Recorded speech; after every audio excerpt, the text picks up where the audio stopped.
नौकरी की तलाश में दिल्ली जा रहा था गरीब लड़का। ट्रेन में करोड़पति विधवा महिला ने जो किया, इंसानियत रो पड़ी। दोस्तों, सर्दियों की हल्की ठंडी सुबह थी और दिल्ली जाने वाली एक्सप्रेस ट्रेन धीरे धीरे प्लेटफॉर्म से सरकने लगी थी। प्लेटफॉर्म पर लोगों की भीड़ थी। कोई अपने बेटे को गले लगाकर विदा कर रहा था, कोई खिड़की से हाथ हिलाकर आखिरी बार अपनों को देख रहा था और कोई जल्दी जल्दी में अपने सामान के साथ ट्रेन में चढ़ने की कोशिश कर रहा था। लेकिन उसी भीड़ के बीच एक लड़का ऐसा भी खड़ा था जिसे विदा करने वाला कोई नहीं था, क्योंकि इस दुनिया में उसका अपना कहने वाला शायद ही कोई बचा था। उस लड़के का नाम था रवि।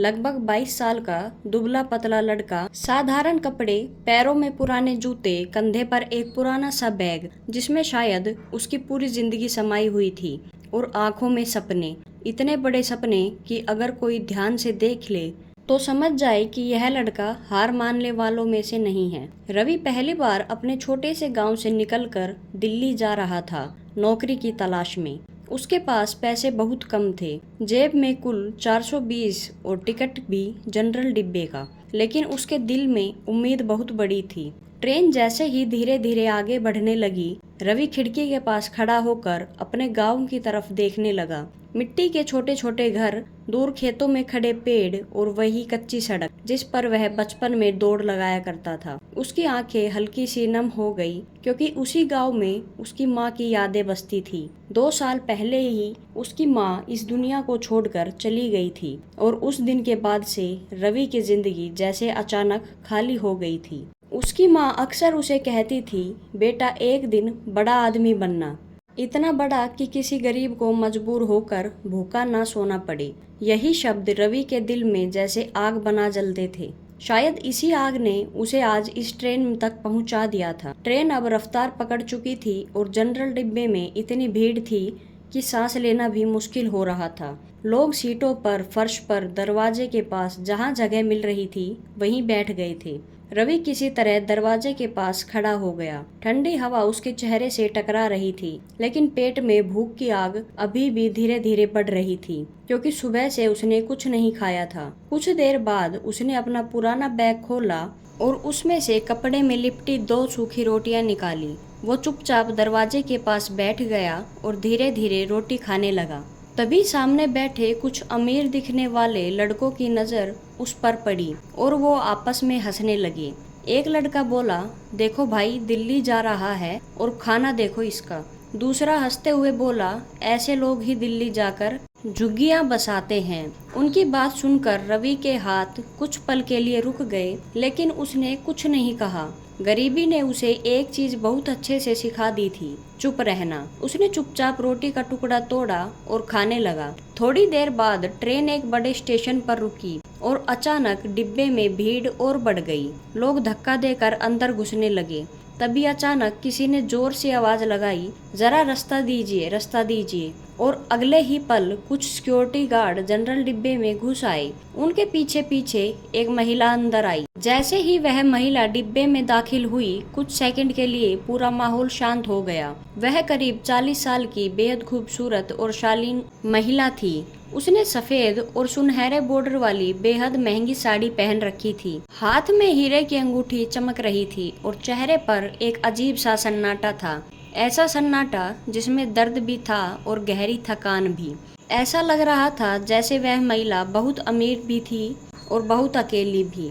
डिब्बे में बैठे लोग धीरे धीरे आपस में फुसफुसाने लगे। लगता है कोई बहुत बड़ी अमीर औरत है, इतनी महंगी साड़ी पहनकर जनरल डिब्बे में क्यों आई है। लेकिन किसी को नहीं पता था कि वो महिला कौन है। उसका नाम था माया सिंह, दिल्ली की एक बहुत बड़ी बिजनेस वूमेन और शहर की सबसे अमीर विधवा महिलाओं में से एक। लेकिन उस दिन वह फर्स्ट क्लास में नहीं बल्कि जनरल डिब्बे में सफर कर रही थी, क्योंकि वह अपनी जिंदगी की सच्चाई देखना चाहती थी। वह देखना चाहती थी कि इस देश के आम लोग किस तरह सफर करते हैं। माया सिंह धीरे धीरे डब्बे में आगे बढ़ने लगी और बैठने की जगह ढूंढने लगी, लेकिन डब्बा इतना भरा हुआ था कि कहीं भी जगह नहीं मिली। तभी उसकी नजर अचानक दरवाजे के पास बैठे रवि पर पड़ी। रवि अभी भी अपने हाथ में बची हुई आधी रोटी खा रहा था और खिड़की के बाहर कहीं खोया हुआ था।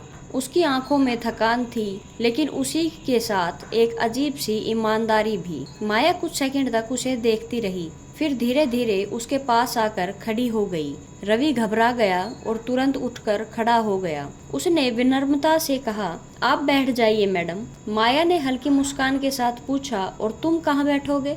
रवि बोला, मैं यहीं खड़ा रह लूंगा। तभी माया की नजर उसके हाथ में बची हुई सूखी रोटी पर पड़ी। वो कुछ पल उसे देखती रही और फिर धीरे से बोली, क्या यही तुम्हारा खाना है? रवि थोड़ा सहम गया और बोला, जी अभी यही है। माया ने फिर पूछा, दिल्ली क्यों जा रहे हो? रवि ने बिल्कुल सच्चाई से जवाब दिया, नौकरी ढूंढने। यह सुनकर माया कुछ पल के लिए चुप हो गई, जैसे वह उसके चेहरे में कुछ पढ़ने की कोशिश कर रही हो। फिर अचानक उसने उसकी आंखों में देखते हुए ऐसा सवाल पूछ लिया जिसने रवि को अंदर तक हिला दिया। माया बोली, अगर मैं तुम्हें अभी नौकरी दे दूं तो क्या तुम मेरे साथ चलोगे? रवि कुछ सेकंड तक उसे देखता रह गया। उसे समझ नहीं आया कि यह महिला मजाक कर रही है या सच बोल रही है, लेकिन उसी पल ट्रेन में कुछ ऐसा होने वाला था जो रवि की किस्मत का रास्ता हमेशा के लिए बदलने वाला था। ट्रेन अब पूरी रफ्तार से दौड़ रही थी और जनरल डब्बे के अंदर वही शोर और भीड़ थी, लेकिन रवि के लिए जैसे सब कुछ अचानक धीमा पड़ गया था, क्योंकि अभी कुछ ही सेकंड पहले उस अनजान अमीर महिला ने उससे एक सवाल पूछ लिया था जिसने उसके दिल की धड़कनें और तेज कर दी थी। अगर मैं तुम्हें अभी नौकरी दूं तो क्या तुम मेरे साथ चलोगे? माया सिंह के इस सवाल ने रवि को कुछ पल के लिए बिल्कुल चुप कर दिया था। वो समझ नहीं पा रहा था कि यह सब सच है या किसी तरह का मजाक। उसने धीरे से माया की तरफ देखा, फिर नजरें झुका ली। गरीब आदमी की सबसे बड़ी आदत यही होती है कि वह बड़े लोगों की बातों में जल्दी भरोसा नहीं करते, क्योंकि उन्हें डर रहता है कि कहीं उनकी उम्मीद टूट न जाए। माया उसकी झिझक समझ रही थी। उसने हल्की मुस्कान के साथ कहा, डरने की जरूरत नहीं है, मैं मजाक नहीं कर रही। लेकिन रवि अभी भी कुछ बोल नहीं पाया। तभी अचानक ट्रेन के उसी डब्बे में हलचल मच गई। दरवाजे के पास खड़ा एक बुजुर्ग अचानक लड़खड़ाकर नीचे गिर पड़ा। कुछ लोग घबरा गए, कुछ लोग पीछे हट गए। किसी ने कहा, अरे लगता है हार्ट अटैक आ गया। लेकिन भीड़ में से कोई भी उस बुजुर्ग के पास जाने की हिम्मत नहीं कर पा रहा था। हर कोई सिर्फ देख रहा था, जैसे यह किसी फिल्म का सीन हो। तभी रवि तुरंत उठकर उस बुजुर्ग के पास दौड़ा। उसने बिना एक सेकंड सोचे उस आदमी का सिर अपनी गोद में रख लिया और जोर से आवाज लगाई, पानी है किसी के पास? पानी है क्या? उसकी आवाज में घबराहट भी थी और इंसानियत भी। कुछ सेकंड बाद किसी ने बोतल आगे बढ़ा दी। रवि ने बुजुर्ग के चेहरे पर पानी की छींटे मारे और धीरे से उन्हें सहारा देने लगा। माया सिंह यह सब खड़ी खड़ी देख रही थी। उसकी आंखों में अचानक एक अजीब सी चमक आ गई। वह चुपचाप रवि को देख रही थी, जैसे किसी किताब के अंदर छिपा सच पढ़ रही हो। रवि बार बार उस बुजुर्ग को संभालने की कोशिश कर रहा था। कुछ देर बाद बुजुर्ग की आंखें खुली। उन्होंने धीरे से कहा, बेटा धन्यवाद, और फिर थक कर वापिस आंखें बंद कर ली। तभी ट्रेन के गार्ड और टीटी वहां पहुंच गई। उन्होंने बुजुर्ग को अगले स्टेशन पर उतारकर अस्पताल ले जाने की बात कही। लेकिन इस पूरे समय में सबसे ज्यादा हैरान माया सिंह थी, क्योंकि उसने देखा कि जिस लड़के के पास खुद खाने के लिए मुश्किल से 2 सूखी रोटियां थी, वही लड़का सबसे पहले किसी अनजान आदमी की मदद के लिए दौड़ा। भीड़ धीरे धीरे शांत हो गई। लोग फिर अपनी अपनी जगह बैठ गए। रवि वापस दरवाजे के पास आकर खड़ा हो गया, जैसे कुछ हुआ ही ना हो। लेकिन माया सिंह की नजरें अभी भी रवि पर ही टिकी हुई थी। कुछ देर बाद वह धीरे धीरे उसके पास आई और बोली, तुम्हारा नाम क्या है? रवि ने धीरे से जवाब दिया, रवि। माया ने फिर पूछा, तुम्हारे माता पिता क्या करते हैं? रवि की आंखों में हल्की सी उदासी उतर आई। उसने धीरे से कहा, पिता बचपन में ही गुजर गए थे और माँ 2 साल पहले चली गई। यह सुनते ही माया के चेहरे का रंग बदल गया। शायद इस जवाब ने उसके दिल में किसी पुरानी जख्म को छू लिया था। कुछ सेकंड तक वो बिल्कुल चुपचाप रही, फिर धीरे से बोली, और अब तुम दिल्ली जाकर क्या करोगे? रवि ने सच्चाई से कहा, कोई भी काम मिल जाए, बस मेहनत करूंगा। उसके शब्द बहुत साधारण थे, लेकिन उनमें सच्चाई थी। माया सिंह ने उसकी आंखों में गहराई देखी। उसे अपने बेटे की याद आ गई। वो बेटा जो कई साल पहले एक हादसे में उससे हमेशा के लिए दूर चला गया था। शायद इसी वजह से उसके अंदर एक अजीब सी खालीपन हमेशा रहता था। लेकिन उस दिन ट्रेन के उस डिब्बे में खड़े इस गरीब लड़के की आंखों में उसे वही सादगी और वही सच्चाई दिखाई दे रही थी। उसने धीरे से कहा, रवि, अगर मैं सच में तुम्हें नौकरी दूं तो क्या तुम मेरे साथ काम करोगे? इस बार रवि ने उसकी तरफ ध्यान से देखा। वो समझ गया कि यह महिला मजाक नहीं कर रही, लेकिन फिर भी उसने संकोच से कहा, मैडम, मैं ज्यादा पढ़ा लिखा नहीं हूँ, सिर्फ 12वीं पास हूँ। माया हल्का सा मुस्कुराई और बोली, कभी कभी डिग्री से ज्यादा जरूरी इंसानियत होती है, और अभी मैंने देखा कि तुम्हारे अंदर वह है। रवि कुछ बोल नहीं पाया। उसके दिल में उम्मीद और डर दोनों एक साथ जग रहे थे। तभी माया सिंह ने अपने पर्स से एक छोटा सा कार्ड निकाला और रवि की तरफ बढ़ा दिया। यह मेरा कार्ड है, दिल्ली पहुंचकर इस पते पर आ जाना। रवि ने कांपते हाथों से वह कार्ड लिया। उस पर लिखा था, Maya Singh, Singh group of industries की चेयरपर्सन। यह नाम पढ़ते ही रवि की आंखें फैल गई, क्योंकि उसने यह नाम कई बार अखबारों में पढ़ा था। वह महिला सच में बहुत बड़ी अमीर थी, लेकिन रवि अभी भी कुछ सोच में था। तभी ट्रेन में अचानक फिर से हंगामा मच गया, क्योंकि इस बार ट्रेन के डब्बे में कुछ ऐसे लोग चढ़ चुके थे जिनकी नजर सीधे माया सिंह पर थी, और अगले ही पल होने वाला था एक ऐसा खतरनाक हादसा जो इस सफर को पूरी तरह बदलने वाला था। ट्रेन अंधेरे को चीरती हुई पूरी रफ्तार से आगे बढ़ रही थी, और जनरल डब्बे के अंदर वही भीड़, वही शोर और वही बेचैनी भरा माहौल था। लेकिन अब उस डब्बे में एक अनदेखा खतरा भी मौजूद था, जिसका अंदाजा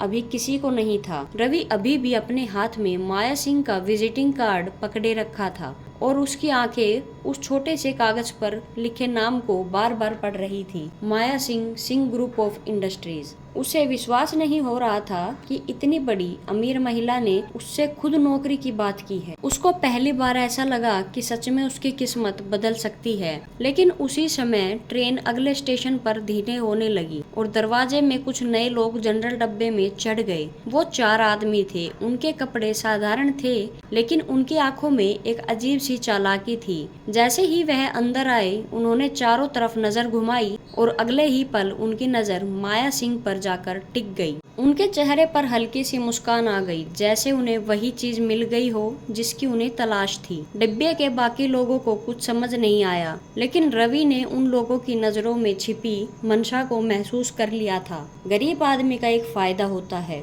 वह लोगों की नीयत जल्दी पहचान लेता है। रवि धीरे धीरे सतर्क हो गया। उधर माया सिंह खिड़की के पास खड़ी बाहर देख रही थी। शायद वह अपने ही ख्यालों में खोई हुई थी। तभी उन चारों में से एक आदमी धीरे धीरे भीड़ को चीरता हुआ उसकी तरफ बढ़ने लगा। उसका चेहरा शांत था, लेकिन उसकी चाल में खतरा दिखाई दे रहा था। रवि ने यह देखा तो उसका दिल जोर जोर से धड़कने लगा। वह समझ गया था कि कुछ गड़बड़ होने वाली है, लेकिन वह क्या ये नहीं जानता था। तभी अचानक उस आदमी ने माया सिंह के बिल्कुल पास आकर धीमी आवाज में कहा, मैडम, ज्यादा होशियारी मत दिखाइए। जो आपके पास है हमें चुपचाप दे दीजिए। माया सिंह एकदम चौंक गई। उसने मुड़कर उस आदमी को देखा। उसी पल बाकी तीनों आदमी भी उसके चारों तरफ खड़े हो गए। उनमें से एक ने धीरे से अपनी जेब के अंदर हाथ डाला और चाकू की चमक दिखाई। डिब्बे के आसपास खड़े कुछ लोग यह देखकर तो डर गए और पीछे हट गए, लेकिन किसी ने इतनी हिम्मत नहीं की कि आगे बढ़कर उनकी मदद करे, क्योंकि ट्रेन के उस डब्बे में हर किसी को अपनी जान की चिंता थी। उस आदमी ने फिर धीमी आवाज में कहा, हमें पता है आप कौन हैं, दिल्ली की सबसे बड़ी बिजनेस वूमेन माया सिंह। इसलिए समझदारी इसी में है कि आप अपना बैग और जेवर हमें दे दें। माया सिंह के चेहरे पर एक पल के लिए डर की लकीरें उभर आई। उस आदमी ने हंसते हुए कहा, मैडम, इस भीड़ में कोई हमारा कुछ नहीं बिगाड़ सकता। और सच भी यही था। डिब्बे में मौजूद दर्जनों लोग सब कुछ देख रहे थे, लेकिन कोई आगे नहीं आ रहा था। तभी अचानक भीड़ के पीछे खड़ा एक लड़का धीरे धीरे आगे बढ़ा। वो रवि था। उसके दिल में डर भी था, लेकिन उससे बड़ा उसकी माँ का वो वाक्य जो बचपन से उसके कानों में गूंजता रहता था, कभी किसी के साथ अन्याय होते देखो तो चुप मत रहना। रवि धीरे धीरे उन चारों के पास पहुंच गया। उसने हिम्मत जुटाकर कहा, उन्हें छोड़ दो। चारों आदमी एक साथ उसकी तरफ मुड़े। उनमें से एक जोर से हंसा और बोला, अरे देखो, हीरो आ गया। दूसरा बोला, चल हट, नहीं तो तुझे भी नीचे फेंक देंगे। लेकिन रवि पीछे नहीं हटा। उसके अंदर पता नहीं कहां से हिम्मत आ गई। उसने फिर कहा कि अकेली औरत को डराकर पैसे लेना बहादुरी नहीं है। यह सुनते ही एक बदमाश गुस्से में आ गया और उसने रवि को जोर से धक्का दे दिया। रवि लड़खड़ा कर गिर पड़ा, लेकिन अगले ही पल वो फिर खड़ा हो गया। इस बार उसकी आंखों में डर नहीं था, सिर्फ गुस्सा था। अचानक उसने पूरी ताकत से उस आदमी का हाथ पकड़ लिया जिसमें चाकू था। डिब्बे में हड़कंप मच गया। धक्का मुक्की शुरू हो गई। ट्रेन तेज रफ्तार से दौड़ रही थी और उसी डिब्बे के अंदर अब जोरदार हाथापाई हो रही थी। एक बदमाश ने रवि के पेट में मुक्का मारा, दूसरा उसे पकड़ने लगा, लेकिन रवि ने हार नहीं मानी। उसने पूरी ताकत से चाकू वाले आदमी का हाथ मोड़ दिया और चाकू नीचे गिर गया। अगले ही पल ट्रेन में जोर का झटका लगा और एक बदमाश खिड़की के पास खड़ा लड़खड़ा कर नीचे गिर पड़ा। यही देखकर बाकी तीनों घबरा गए। उन्होंने तुरंत मौका देखकर भीड़ में से रास्ता बनाया और अगले स्टेशन आने से पहले ही चलती ट्रेन से कूदकर भाग गए। कुछ सेकंड के लिए पूरा डिब्बा बिल्कुल शांत हो गया। सभी लोग रवि की तरफ देखने लगे। माया सिंह भी स्तब्ध खड़ी थी। उसके सामने वही गरीब लड़का था जिसने कुछ मिनट पहले सूखी रोटी खाई थी और अब उसी लड़के ने अपनी जान की परवाह किए बिना उसे बचा लिया था। रवि की सांसें तेज चल रही थी, उसका गला सूख रहा था, लेकिन उसने धीरे से कहा, आप ठीक है मैडम? माया सिंह की आंखें नम हो गई। शायद कई सालों बाद किसी ने उसके लिए अपनी जान जोखिम में डाली थी। उसने धीरे से कहा, तुमने यह सब क्यों किया? रवि ने बहुत साधारण सा जवाब दिया, क्योंकि गलत चीज देखकर चुप रहना मुझे नहीं आता। उस पल माया सिंह के दिल में उसके लिए एक और नई जगह बन गई। यह लड़का अब उसकी जिंदगी का हिस्सा बनने वाला था, लेकिन उसे यह नहीं पता था कि असली कहानी तो अभी शुरू होने वाली थी। क्योंकि दिल्ली पहुंचने के बाद रवि को एक ऐसी सच्चाई का सामना करना था जो उसकी जिंदगी की दिशा हमेशा के लिए बदल देगी। ट्रेन अब दिल्ली की तरफ तेजी से बढ़ रही थी, लेकिन जनरल डिब्बे के अंदर अभी भी कुछ देर पहले हुई घटना की हलचल लोगों के चेहरे पर साफ दिखाई दे रही थी। कुछ लोग आपस में बात कर रहे थे, कुछ लोग बार बार गरीब लड़के को देख रहे थे जिसने अभी थोड़ी देर पहले 4 बदमाशों से भिड़कर एक अनजान महिला की जान बचाई थी। कुछ देर बाद माया ने रवि से पूछा, दर्द तो नहीं हो रहा? रवि हल्का सा मुस्कुराया, नहीं मैडम, मैं ठीक हूँ। लेकिन सच यह था कि उसके शरीर में दर्द जरूर था। फिर भी उसने अपने चेहरे पर कभी शिकायत नहीं आने दी। माया के मन में अचानक अपने बेटे की याद आ गई। कई साल पहले जब उसका बेटा छोटा था और खेलते खेलते गिर जाता था तो वह भी यही कहता था कि कुछ नहीं हुआ। ट्रेन अब धीरे धीरे अगले स्टेशन की तरफ बढ़ रही थी। कुछ मिनट बाद लाउड स्पीकर से आवाज आई, अगला स्टेशन नई दिल्ली। यह सुनते ही डिब्बे में हलचल बढ़ गई। लोग अपना सामान समेटने लगे। रवि ने भी अपना पुराना बैग कंधे पर डाल लिया। उसके दिल में अजीब सी घबराहट थी, क्योंकि अब वह दिल्ली पहुंचने वाला था। वह शहर जिसके बारे में उसने सिर्फ सुना था, लेकिन अब उसकी जिंदगी का अगला अध्याय शुरू होने वाला था। माया सिंह उसके पास आई और बोली, दिल्ली पहुंचकर कहाँ जाओगे? रवि ने कुछ सेकंड सोचा, फिर बोला, पता नहीं मैडम, पहले कोई सस्ता सा कमरा ढूंढूंगा, फिर नौकरी ढूंढूंगा। माया ने उसकी तरफ देखा। वो समझ गई कि दिल्ली में इसके पास कोई नहीं है। उन्होंने तुरंत कहा, तुम मेरे साथ चलो। रवि एकदम चौंक गया। मेरे साथ? माया ने सिर हिलाया। हाँ, मैंने तुम्हें पहले ही कहा था कि मैं तुम्हें नौकरी दे सकती हूँ। रवि कुछ बोला नहीं।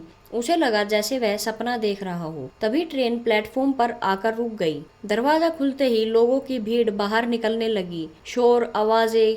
तभी रवि की नजर सामने खड़े कुछ लोगों पर गई। वे काले सूट पहने हुए थे और उनके साथ 2-3 बॉडीगार्ड भी थे। जैसे ही माया सिंह ट्रेन से उतरी, वे सब तुरंत उनकी ओर बढ़े। उनमें से एक आदमी ने आदर से कहा, नमस्ते मैडम। रवि यह देखकर समझ गया कि माया सिंह सच में बहुत बड़ी शख्सियत है। वह थोड़ा पीछे हट गया, लेकिन माया ने मुड़कर कहा, रवि तुम भी आओ। रवि झिझकते हुए उनके साथ चलने लगा। स्टेशन से बाहर निकलते ही सामने एक काली गाड़ी खड़ी थी।